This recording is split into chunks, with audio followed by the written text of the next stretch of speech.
Get ready for flying objects all over the airspace of the National Mall. Kites! When spring begins to swoop in, so does the Blossom Kite Festival. Established back in 1967 and called the Smithsonian Kite Festival for a long time, the Blossom Kite Festival draws tens of thousands of participants from all over. Many are amateur locals out for a day of family fun, but many others are diehards who travel from all over the country to compete in tournaments, followed by award ceremonies. In this series, I will bring you the energy while also doing my best not to get trampled by people running with their kites and looking up at the sky. Let's take flight.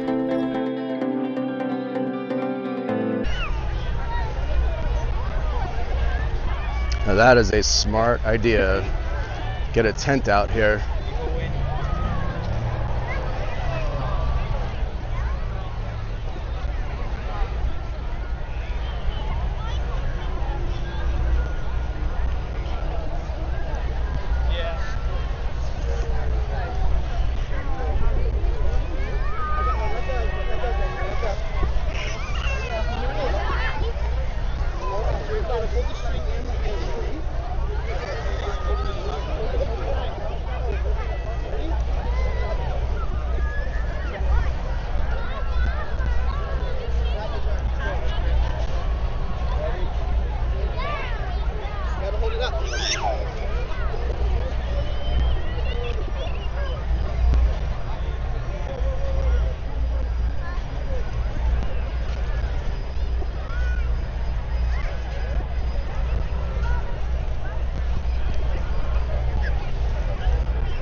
Yeah, this is a really cool one.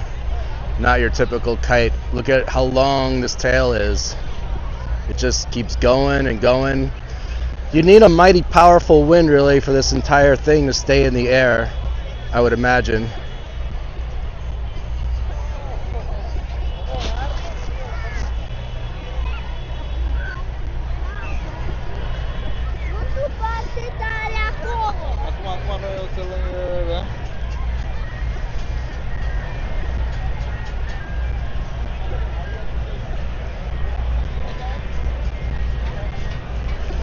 And this up here is a pretty standard aspect of the National Mall, and it is the food trucks.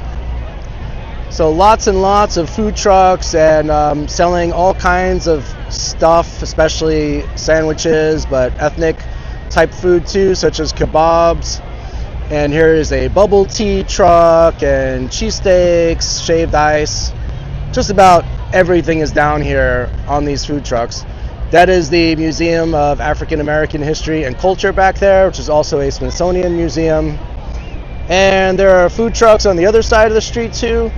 You can see on the left there's a Mexican one and a kebab one and a Philly steak one. But the thing about the food trucks is there's not a lot of actual permanent food options on the National Mall here. There's not much in the way of restaurants or fast food. So that really the food trucks fill a void, and they're very popular. We are very close to the Washington Monument, which is the central area of the Kite Flying Festival, and you can see there in the back there's plenty of kites that seem to be surrounding the Washington Monument, and we're going to walk over in that direction. And back in that corner is the Smithsonian Museum of African American History and Culture.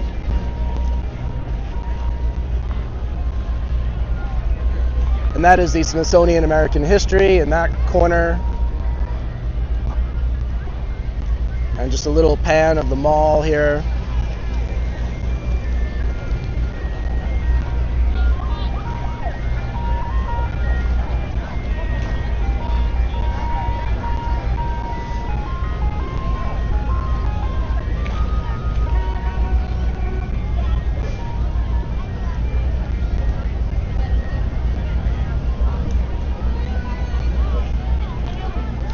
So this, as you can see, there's lots of people, but no kite flying. And you can see what would happen if somebody tried to start flying kites over here. I mean, look at those trees. It's not the best idea, and if you try, it's not going to go too far.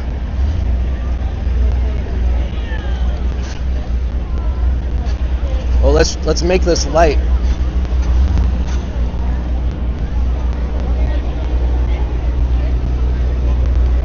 Can we do it? We've got 7 seconds. 5. We'll make it. We'll find a way.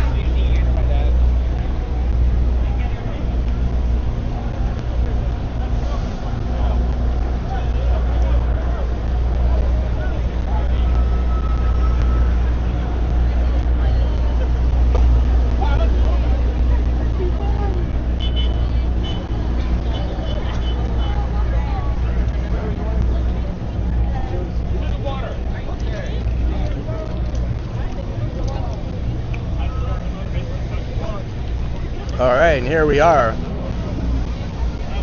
back on the National Mall. So why is it called a mall? I mean, we think of malls and we think of shopping malls. So why is this place called a mall? Well, the reason is back a few hundred years ago, the word for mall, it meant a wide open tree-lined space where people can congregate and walk and socialize. That's what a mall was back when the plans went for this National Mall. And that's pretty much what we have, a large open tree-lined area. Now the actual space of the National Mall has changed over time. It didn't always look like this. And I'm not really going to go into that right now, but it didn't always look like this. But the way it looks now does match the old school definition of a mall. And sometimes with my groups, I might talk about memorials at the mall, and they get a little confused because, of course, they think I'm talking, when I say the National Mall, they think I'm talking about a shopping mall, and they're like, why are there memorials at a shopping mall? And of course, there aren't. I'm talking about this mall. But yeah. And we're just waiting for this light. Yes, it just changed.